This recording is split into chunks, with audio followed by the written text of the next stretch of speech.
Continuamos o cenário político. Se você ligou sua TV agora, nós estamos conversando aqui sobre o quadro eleitoral aí, depois dessas eleições de 2020, agora começando gestões neste início de 2021, com a advogada Fernanda Abreu, que está aqui pontuando principalmente a questão da mulher na política, ou a falta delas na política. Para você participar, nós temos aí nosso Twitter, @cenapoliticotcm, o facebook.com/cenário político TCM, o WhatsApp 88028979 e o Instagram, @cenário político TCM. Participe com a gente. Pessoal do Marcha, vamos pular aí para a reportagem sobre a coletiva que aconteceu hoje, realizada pelo prefeito Alisson Bezerra. Depois de emitir 8 decretos de ordem econômico-financeira e fiscal, o prefeito eleito aproveitou o primeiro dia útil da gestão para uma coletiva. Ele fez esclarecimentos sobre as medidas e a situação que encontrou a prefeitura. A nova gestão da Prefeitura de Mossoró decretou o estado de calamidade administrativa e financeira no município. O decreto de número 5.939/2021 foi publicado no Jornal Oficial de Mossoró no dia 2 deste mês. Ao todo, segundo o prefeito Alisson Bezerra, são 8 decretos para enfrentar a crise econômica, financeira e fiscal. E decidimos decretar a calamidade financeira e administrativa do município de Mossoró, tendo em vista a situação caótica que nós pegamos a Prefeitura de Mossoró. Só para vocês terem ideia da situação caótica que está o município, hoje, na nossa chegada na Prefeitura de Mossoró, encontramos os computadores apagados. Nós não vamos aqui estar na tentativa de responsabilização de quem deixou os problemas. Nós vamos enfrentar os problemas. Agora, a população de Mossoró saberá de cada problema. O procurador-geral do município, Raul Santos, explicou como foi a transição. Segundo ele, um tanto complicada. A resolução do Tribunal de Contas do Estado, que regulamenta a transição entre os municípios do Estado, é muito claro no sentido de que a gestão que está passando deve entregar para a nova gestão um documento, lá no artigo 4º da resolução, um documento do qual constem todas as dívidas do município. Nós não recebemos isso aí. E nós vamos, no decorrer desses 30 dias de janeiro, fazer dentro do governo, dentro da gestão do prefeito Alisson, a transição que deveria ter sido feita nos 45 dias antecedentes por determinação de lei. A situação financeira preocupa a equipe. Um dos pontos foi a ausência da entrega das folhas de pagamentos não quitadas. Esse ponto a gente pontua como uma questão extremamente sensível, porque resulta na falta da informação direta de quais folhas de pagamento não foram quitadas no exercício de 2020. A atual gestão, a Bezerra, vai fazer esses levantamentos de forma minudente, com a preocupação de saber a quem deve, quanto deve e, no momento oportuno, realizar esses pagamentos. O prefeito Alisson Bezerra também falou sobre a abertura de 3 novos consultórios na UPA do Alto de São Manuel. O prazo mínimo é de 15 dias. Isso aí vai diminuir o tempo de espera. Imagine se chega um paciente, grave e outro está sendo atendido, como é que fica a situação? Eu já fiz essa determinação e irei fazer isso ao longo de toda a gestão. Tá aí, então. Essas medidas tomadas pelo prefeito Alisson Bezerra algumas delas são medidas que geralmente são tomadas em inícios de gestões, como a exoneração de cargos comissionados, a questão de desconto do IPTU, temos também aquela questão do raio-x da situação de linhas telefônicas, de número de servidores, estagiários e cargos comissionados, de tomar pé também de toda a situação financeira.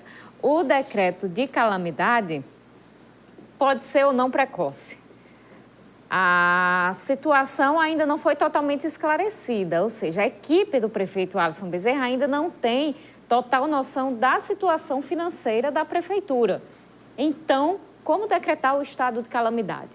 Vamos esperar para ver o que é que eles vão descobrir em relação a isso e a necessidade, o que é que vai ser feito com esse decreto do estado de calamidade aqui na Prefeitura de Mossoró.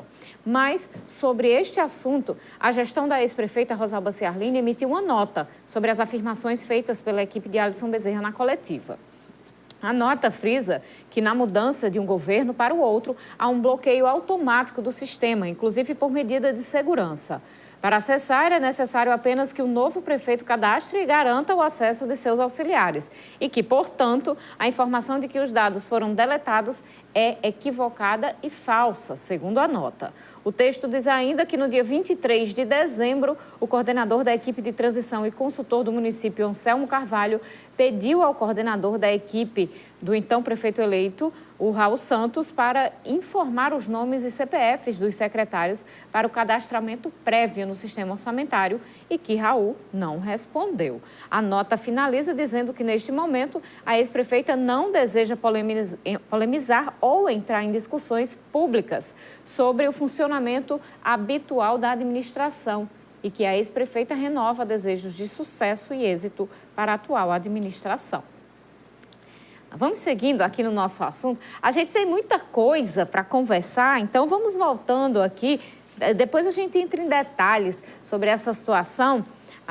Voltando com a advogada Fernanda Abreu, aqui o nosso bate-papo, a gente vinha falando sobre a questão do aumento, a necessidade do aumento da representatividade, e a gente tem aqui que as mulheres representam 51,8% da população e mais de 52% do eleitorado brasileiro. Mas essa não é a realidade, essa proporção não é a realidade dos espaços políticos no nosso país. Aqui em Mossoró, por exemplo, a gente viu que caiu de 23% a representatividade feminina na Câmara Municipal para 13%. E aí, então, a gente constata, mulher não vota em mulher. O que é que falta, doutora Fernanda?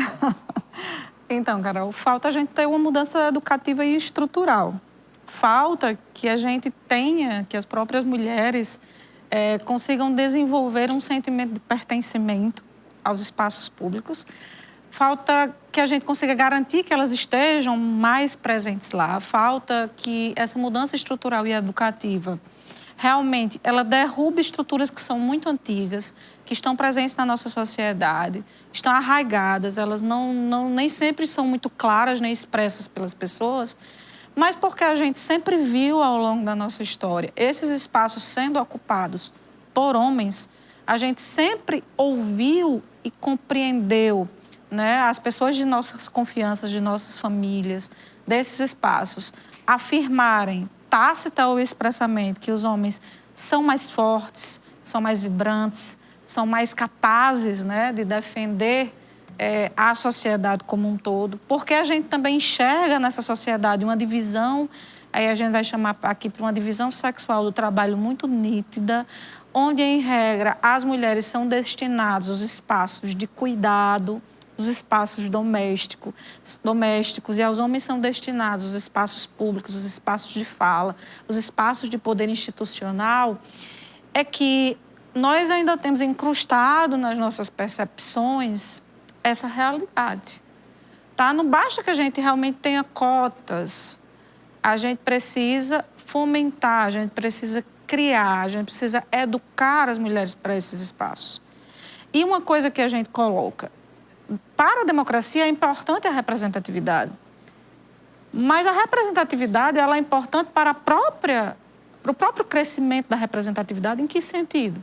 A presença da mulher no espaço de poder deixa uma mensagem muito clara de que essa mulher, de que as mulheres em si, vamos falar no plural porque são múltiplas, né, e diversas, de que as mulheres, elas são sim capazes de estar ali.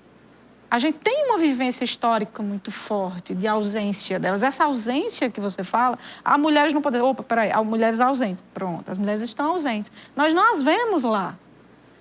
Está incrustado, está enraizado na nossa cultura. Então, é muito difícil. Você vai dizer, a mulher não vota em mulher. Provavelmente. Mas a mulher, ela não é um elo dissociado da sociedade. As mulheres são criadas socialmente tanto quanto os homens são. Então, por isso que essa mudança ela é uma mudança muito difícil, ela é uma mudança lenta. Ela precisa, sim, de ações afirmativas, né? Não só para fortalecer a democracia, mas para que, vendo lá as mulheres, nós consigamos nos identificar e também fortalecer esse elo de pertencimento. Mas não só para isso, para que esse pluralismo permita que as decisões sobre o destino da sociedade sejam tomadas por pessoas mais diversas possíveis, para tentar garantir que a voz, que o espaço, que a forma de enxergar o mundo dessas mais variadas mulheres também esteja presente nessas decisões. Agora, nesse período pandêmico, que você falou muito bem várias vezes sobre isso, as organizações internacionais, né, elas expediram vários documentos, várias normativas, recomendando aos estados que, nas suas decisões a respeito da pandemia, considerem especialmente os grupos vulnerabilizados, mas considerem não apenas os seus direitos, mas também incluam esses grupos, mulheres, negros, indígenas, etc., incluam esses grupos nos espaços de decisão. Tá? Aí você pode dizer, essas pessoas estarem no espaço de decisão não vai garantir que elas busquem a satisfação dos direitos dos grupos que representam. Não. Mas sem elas lá, muito menos nós teremos a construção desse pertencimento, muito menos nós teremos a garantia da presença dessa visão e muito menos nós teremos a oportunidade de fomentar essa questão, tá? Mas eu quero lembrar aqui, a identidade tem seus limites também.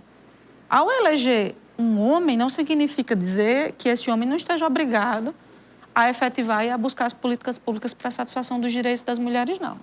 As mulheres tanto têm o direito de estarem lá, como também de terem os seus direitos protegidos por todos os parlamentares, por toda a sociedade. Não dá para fugir disso, não. A gente precisa romper com esses estereótipos. Para aí, lugar de mulher no cuidado. Carol, você pode prestar atenção. Existe um estereótipo tão forte sobre o lugar da mulher no cuidado que as profissões assumidas da mulher fora do lar, elas são praticamente consideradas como extensões do cuidado. Pense apenas no ato de educar e pense na saúde. As mulheres estão mais presentes onde? Aí, porque, em regra, essas profissões, elas são consideradas como extensão do cuidado. Quem mais cuida? Então, quem mais é alcançado pela pandemia? São as mulheres. Mais de 70% das técnicas de enfermagem são mulheres. E das enfermeiras também. Sabe? E são essas pessoas que sofrem mais com os processos pandêmicos. São as mulheres que sofrem mais com isso. Porque são elas que estão nessa linha de frente. Numericamente, elas são maioria lá. Mas elas continuam sendo minoria nos espaços de decisão. Por quê? Porque a gente tem uma divisão sexual na nossa sociedade. As mulheres também trabalham 10 horas, em média, a mais semanalmente do que os homens nas atividades domésticas. Quanto tempo sobra para você fazer política, Carol? Se você é sobrecarregada com jornadas intensivas, extensivas, entendeu? Então, assim, é um conjunto de coisas que a gente precisa debelar, que a gente precisa discutir, dentro e fora dos espaços domésticos, para que a gente consiga realmente ter mudanças eficazes, que garantam os espaços de representação que esse grupo tem direito. A gente tem aqui algumas participações. Quero mandar o meu beijo de hoje para o João Arthur, que está assistindo diretamente de Natal. Muito obrigada pela audiência de todos os dias, meu querido. Feliz 2021 para você. Nós temos aqui o Soares Couto, parabeniza a entrevistada Fernanda Abreu, gente de primeira qualidade. Está aqui o Soares participando. Temos também o Jonas Matias. Ele parabeniza a Fernanda Abreu, dá uns desejos votos de feliz 2021. Temos aqui também a participação do Luiz Aires. Luiz, eu sei que você está... sua mensagem está muito grande, não tenho tempo. Ele está aqui perguntando sobre a questão do Hospital da Mulher. É uma vergonha, é preciso que ele seja... Eu tenho existe alguma notícia, amanhã eu trago para você, viu, Luiz Aires, sobre o Hospital da Mulher. O governo do estado sinalizou aí uma previsão de volta das obras. Amanhã eu trago para você. Fica ligado na gente amanhã. Quero mandar um alô para o Niel do Sumaré. Obrigada pela audiência. E também a querida Jane Azevedo, muito obrigada. Mandei mensagem para você, viu? Sobre este assunto aí que você está falando comigo. Nós temos também aqui a participação de João, da UPA. aqui.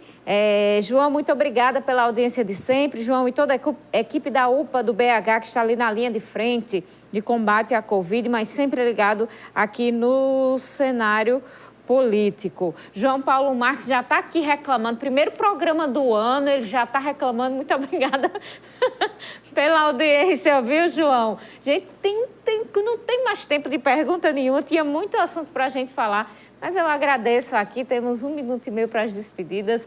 Doutora Fernanda Abreu, muito obrigada pela conversa no cenário político de hoje. Carol, muito obrigada. É sempre um prazer estar aqui. Muito obrigada a todos que estão ouvindo.